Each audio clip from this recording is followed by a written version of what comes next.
Olá, meu nome é Leonor Luzes e eu estou aqui para falar sobre a tecnologia e o desenvolvimento cerebral. Bom, em primeiro lugar, é muito importante, hoje já existe uma literatura muito grande em neurociência e muitos trabalhos muito importantes. Eu vou citar alguns, mas os fatos são bastante contundentes. Em primeiro lugar, Armstrong escreveu um livro que tem em português A Criança e a Máquina, onde eles começaram, que foi bem por onde agora o Brasil está seguindo, mas foi uma coisa que começaram nos Estados Unidos, que foi começar a implantar computadores em escola. No fundo, a ideia era tirar professores e colocar mais computadores. Aí começou alguns tantos problemas. Um deles foi que os professores começaram a sair de sala, mas o custo da manutenção dos computadores era tão alto que as escolas não aguentavam, mesmo tendo recebido os computadores gratuitamente por indústrias produtoras, né? Mesmo assim, a manutenção era cara. Aí começaram a desviar os professores para serem pessoas que faziam cursos para poder fazer manutenção. Imagina a cena, você entrar numa escola, seus filhos com computadores em sala de aula e os professores que deveriam estar com eles estavam consertando computadores. Essa cena é, no mínimo, bizarra. E tem a ideia de que a criança precisa pura e simplesmente da informação. Não. No primeiro tempo de escola, o ensino fundamental, a criança precisa demais do ser humano, do professor, do exemplo, daquela pessoa que cuida, daquela pessoa que entende, daquela pessoa que está ali e que ela pode, de alguma maneira, ser vista e ser respeitada. Então, aí eles começaram a recuar com essa situação. Mas aí começaram a ver as sequelas adiante, né? Essas crianças tinham menos capacidade, que a gente sabe que uma criança com 7, 8 anos tem uma capacidade de concentração de 20 minutos. Essa capacidade foi caindo, e caindo, e caindo. Aí, o Canadá, que também entrou nessa história, começou a ver que a violência aumentava muito nas escolas. E aí começaram a fazer um movimento de contra-reforma disso, que era colocar menos tecnologia e mais arte. E aí a agressividade caiu, assim como o exemplo mais expressivo disso foi a Escandinávia nos anos 70, que fechou todas as faculdades de pedagogia e começaram a fazer um programa muito ligado à pedagogia Steiner, com muita arte, e o comportamento mudou drasticamente. Hoje eles estão nos primeiros lugares do PISA, que é um recurso para se medir com a capacidade de raciocínio, criatividade e resolução de situações. Então, foi um desastre. E aí depois eles começaram a considerar que um pouco esse mito do professor descartável já tinha sido tentado na época dos slides, já tinha sido tentado na época de colocar programas de TV, já tinha sido tentado antes. Na verdade, uma criança até 7 anos ela não tem pensamento abstrato. E depois dos 7 ela precisa ir muito do contato humano. E o contato com arte, o contato com criatividade, o contato com ela podendo resolver. O que acontece? Quando uma criança tem uma imagem pronta, ela não precisa imaginar. Por isso que o ler para a criança é tão bom, porque ela imagina. Se ela não consegue imaginar, ela não vai desenvolver a inteligência cognitiva que pode desenvolver, nem muito menos a emocional, porque não há interação. Então, O que é terrível é que são adolescentes que chegam na faculdade, até são adestrados a passar no vestibular, mas chegam na faculdade e não querem nada com nada. Um trabalho muito importante foi feito pelo governo australiano, apavorado com a situação que eles estavam vivendo. E começaram a fazer vários e vários estudos. E perceberam que uma criança que se expõe a média de 2 horas antes de ter 6 anos, ela tem um déficit do 2º grau absurdo. Absurdo. Eles conseguiram chegar até aos números. É a mesma coisa no Japão. E começaram a fazer estudos bastante importantes, que é quando eu coloco um vídeo para uma criança ver, e essa criança, e eles monitoraram as crianças com galvanômetro, que pega a sensibilidade na pele. Então, a criança que era exposta a um filme agressivo, o próximo filme será mais agressivo, ela era indiferente, versus as outras crianças que não tinham sido expostas ao primeiro e que tinham uma reatividade ao segundo. Então, o que se chegou a, por inúmeros outros estudos, à conclusão? A criança fica menos capaz de focar, a criança tende à obesidade, porque ela come inconscientemente, né? Isso até um adulto pode perceber, se ele estiver comendo alguma coisa na frente do computador, ele come e não se dá conta do que comeu, né? E a criança muito mais. Eles tendem, porque muitas crianças até 6 anos, os frames, as imagens que passam na tela, elas não têm cerebralmente condição de acompanhar. Então sempre assusta num certo nível. Ela se adestra a não demonstrar esse estado de estar assustada, mas ela está muito paralisada. Tanto que se você fizer assim, ela não pisca, né? E com isso, o que acontece? Ela fica com um padrão de defesa. E isso é uma das mega causas de bullying.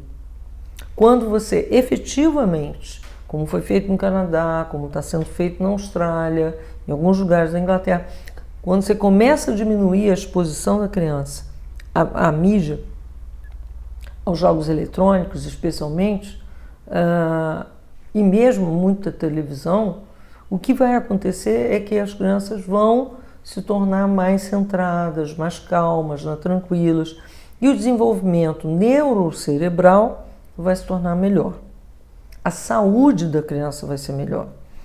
O nível de violência não dá para parar.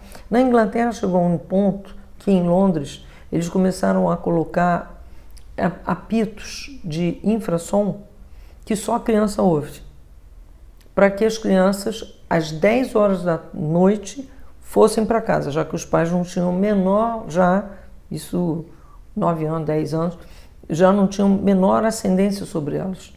E esse infrasom irritava muito as crianças. Mas foi o único jeito que o governo inglês entendeu de resolver o problema de danos à propriedade pública causados por crianças que chegavam em casa e ficavam o dia inteiro nos eletrônicos, né? Então, isso não foi há muito tempo atrás. É importante que aqui no Brasil a gente aprenda um pouco com os erros dos outros. O Canadá já está no caminho de volta, os Estados Unidos estão no caminho de volta, a Escandinávia já foi total para o caminho de volta, Inglaterra já está no caminho de volta, a Austrália está no caminho de volta. A gente não precisa ir para saber aonde isso vai dar, porque a gente já sabe. Documentação, dá para encher esse quarto aqui, a documentação que existe em neurociência sobre os danos da mídia. A questão, quando o teu filho fica sem foco, aí o professor se aborrece, fala com a orientadora pedagógica, que manda ir para o neurologista e acaba entrando na história do TDAH. Leon Eisenberg foi o psiquiatra americano que inventou essa doença. E ele colocou isso no testamento dele quando ele morreu no ano passado. Ele inventou essa doença para ganhar dinheiro da Ritalina. No Brasil, estamos quase a 50% de diagnosticados de uma doença que já foi declarada pelo próprio inventor como inexistente. Muito simples. Dê atenção ao seu filho. Converse com o seu filho. Tenha hábito de brincar com os filhos. Não é todo mundo se isolar no computador. Todo mundo se isolar diante da televisão e ninguém se dialogar. Foi feito um trabalho do Gabor Maté, né, que escreveu o livro Pais Distantes, Filhos Ausentes. Pais ausentes, filhos distantes. E ele foi para Provence, na França. E ele percebeu que todos os problemas que ele estava vendo lá no Canadá não estavam acontecendo. Por quê? E ele foi observar. Então, não existia exposição à televisão. As famílias tinham o hábito de almoçar juntas, sair do seu trabalho e almoçar juntas. Tinham o hábito de conversar muito entre si. Qual é o índice de criminalidade que existia lá? 0, versus o que estava vendo no Canadá. Aí ele vem fazendo palestras no mundo inteiro, falando sobre isso, e junto com ele, muitos outros especialistas que estão assustados com o resultado. E o problema é existir pessoas que advogam que isso é muito bom. E baseadas no quê? Se não no que a mídia diz, se não no que as propagandas de celular falam. Baseadas no quê? O fato é que é danoso, muda, estudos de galvanometria de pele mostram o que acontece, estudos sobre neurônio, áreas cerebrais que são apagadas praticamente e ficam inativas. E uma coisa que hoje os professores universitários se desesperam é a total inércia e desinteresse dos alunos por qualquer aprendizado. Então, há uma ilusão que acontece com o jovem, que é: eu tenho acesso à informação, eu tenho acesso ao Google. Mas de você ter acesso à informação, a você ter a informação, é uma distância imensa. E essa distância o jovem não percebe. Ele não sabe raciocinar. Foram feitos vários testes nos Estados Unidos que os resultados são bizarros da ignorância de cultura geral. Ignorância de cultura geral básica. Por quê? Porque para se criar cultura é preciso diálogo. Na verdade, muito da cultura de uma criança advém do próprio meio familiar, das trocas e das conversas e das falas dos avós, dos pais, enfim, e não de ver joguinho eletrônico. Você vai aprender a competir, você vai aprender crueldade, você vai aprender indiferença, mas você não vai ter nem cultura, nem inteligência, nem criatividade. E mais, insensibilidade. Então, vamos começar a tomar essa consciência, estudar esses livros. Infelizmente só tem um em português, a maioria é em inglês, mas vamos nos informar. Não vamos cometer, ouvir, chegar a ter na sociedade, já que a sociedade brasileira tem o recorde mundial de mortes por arma de fogo entre homens, basicamente homens negros. Então, nós temos um recorde. Será que não dá para parar? É lógico que a gente tem violência obstétrica, é lógico que a gente tem desmame precoce, é lógico que a gente tem uma base de coisas, é lógico que a gente tem relações disfuncionais entre pais, é lógico que a gente tem também recorde de abuso sexual na infância, tudo isso contribui, mas, na verdade, todas as famílias que por uma situação qualquer ficaram sem luz, acabaram descobrindo que estavam resgatando a família. ou ficaram com TV quebrada, também tiveram essa experiência. Não precisamos chegar ao extremo dos resultados nefastos para poder fazer algo que já se sabe que não é bom.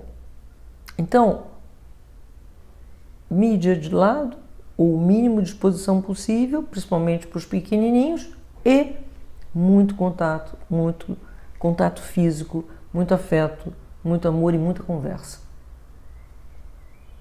Se você gostou desse vídeo, partilhe.